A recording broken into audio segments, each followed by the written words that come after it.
All right, so this is interview number 2. I'm going to have the subject, Sarah Leonard, introduce herself and give herself a little bit of a customer archetype so we can see how she fits into our business model canvas, where she really fits into whole customer archetypes, yes, let's do this thing.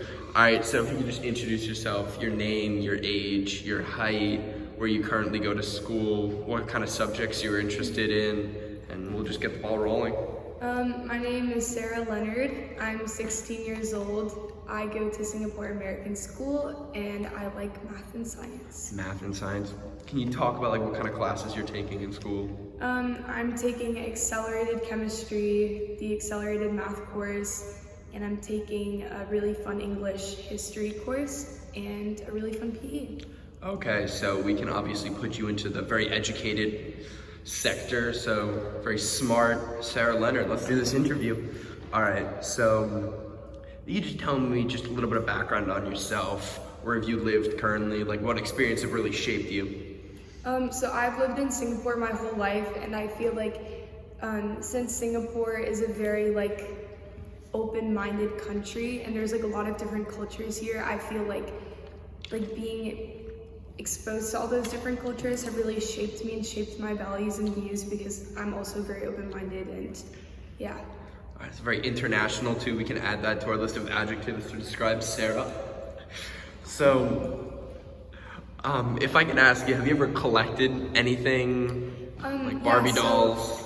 I remember in elementary there was a craze of these things called Silly Bands and also Match Attack cards. Mm-hmm. And basically Silly Bands were these little rubber bands that were shaped. And so I remember during lunches all the kids would bring their collection and then we would all trade them.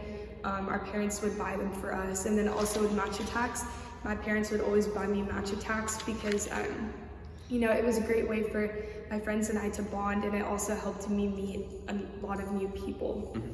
You talk about the Silly Bands craze from SAS, just relating what we're gonna get into later, a business right down to the school, and why do you think Silly Bands are popular? Because I was also here during the Silly Bands phase, and I absolutely loved them. Yeah, I don't know why they were so popular, to be honest, because now that I think about it, they are a bit simple, I guess, but mm-hmm.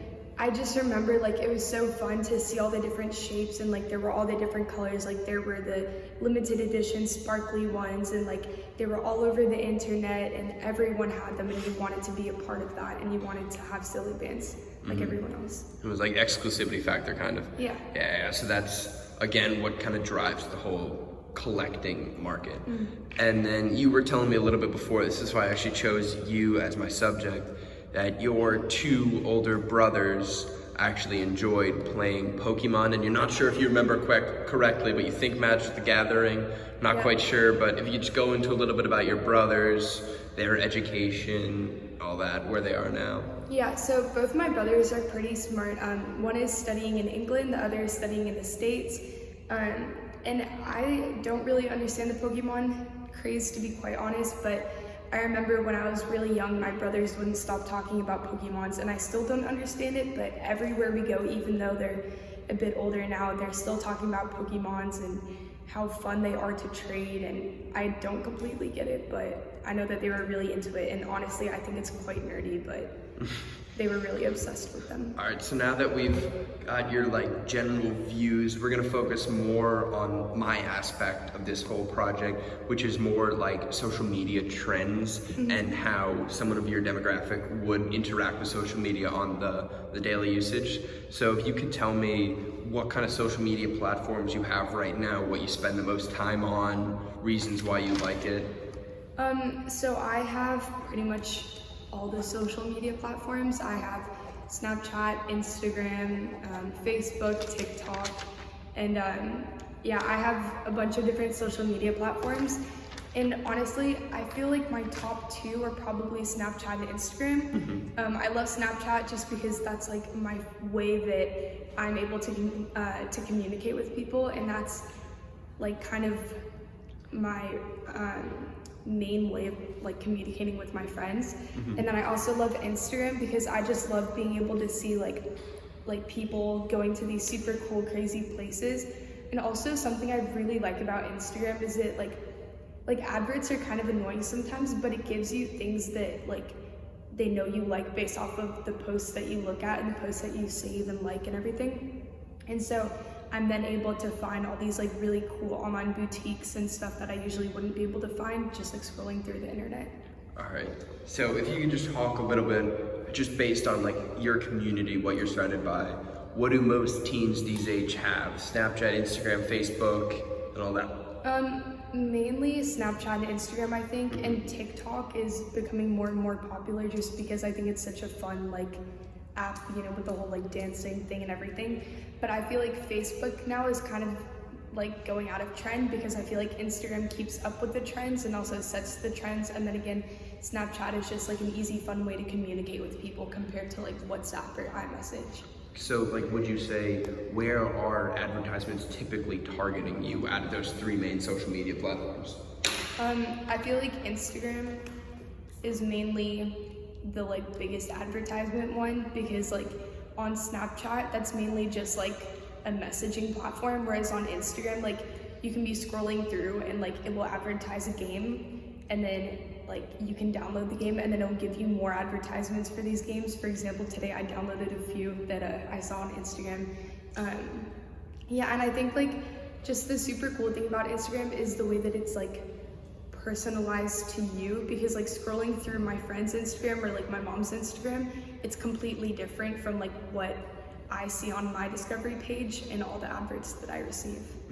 So just talking more about like your mom with that whole situation, what does she normally do on Facebook? Does she use it a lot? So for Facebook, my mom mainly uses it for like family vacation things, and I know that a lot of adults use Facebook as a way to show like their family photos and share their like fun family vacations. And like if we ever use it, like the teenage, like my age and everything, like we only pretty much use it for like a way to communicate if there's a club meeting. Like we don't really use it for posting like our vacations or like photos of us with our friends.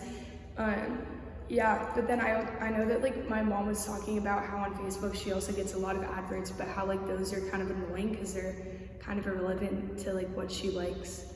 And yeah. That's great. So in your own words, could you define influencer for like a brand or like a brand ambassador?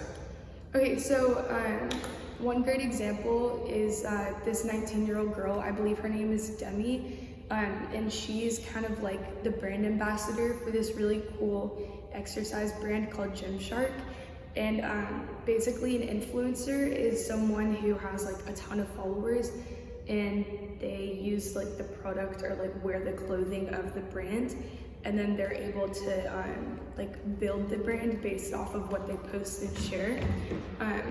So basically with Demi, she will like post super cool workout videos of her doing like backflips and like handstands and these super cool things in the Gymshark clothing. And of course she looks amazing in them.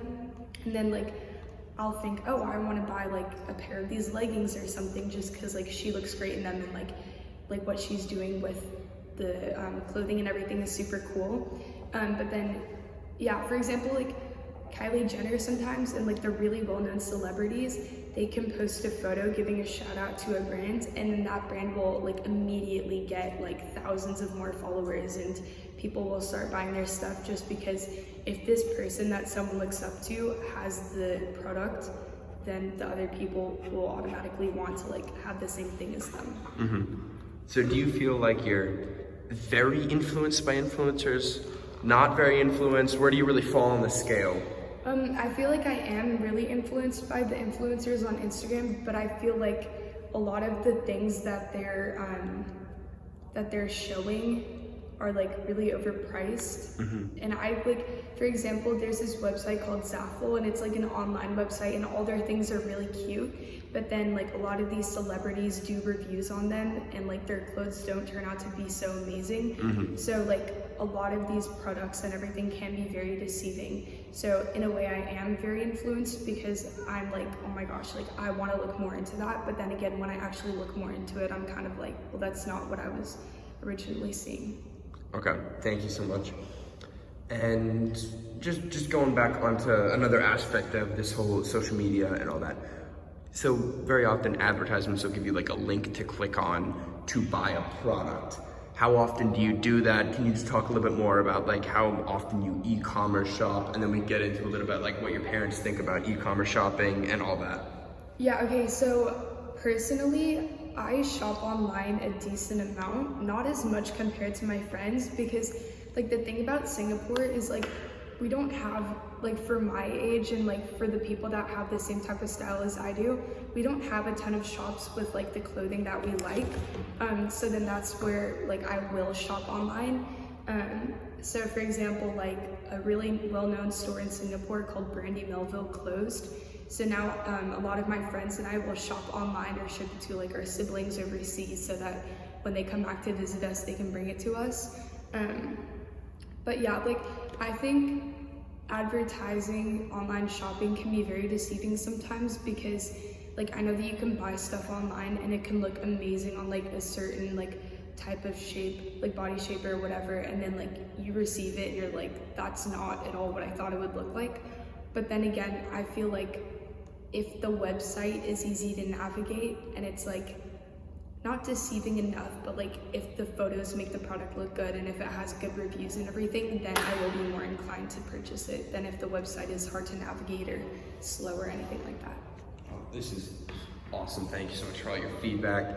And do your parents online shop a lot? Just looking, if you want to talk about like their age, just so we get a little quick demographic on them. Okay, so I feel like the only reason my parents online shop is if they need something that like we don't have here in Singapore. And so I feel like, for example, my mom will shop online a lot. My mom will shop online a lot for like food. Like she'll shop on this website called Redmart, just because like, especially with the virus going around, she doesn't love to go out. And also a lot of the prices in the supermarkets are very overpriced. So that's like the only time my mom will shop online. And for my dad, he'll only shop online if he needs like 30 packs of duct tape for some reason, because Classic. it's hard to go to a store and like buy in bulk. And then also for like things that, like for example, the masks are sold out literally everywhere because people are buying in bulk. So then I feel like that's also when like my parents will look to online shopping if they need something that is out of stock or that they like need sooner than the store will ship them. All right, this research and interview has actually been critical because I feel like I've learned a lot about your online shopping habits, and I feel like you represent a good demographic of teenage girls and boys around this age group. So I just want to thank you so much for your great interview. Thanks so much. No problem.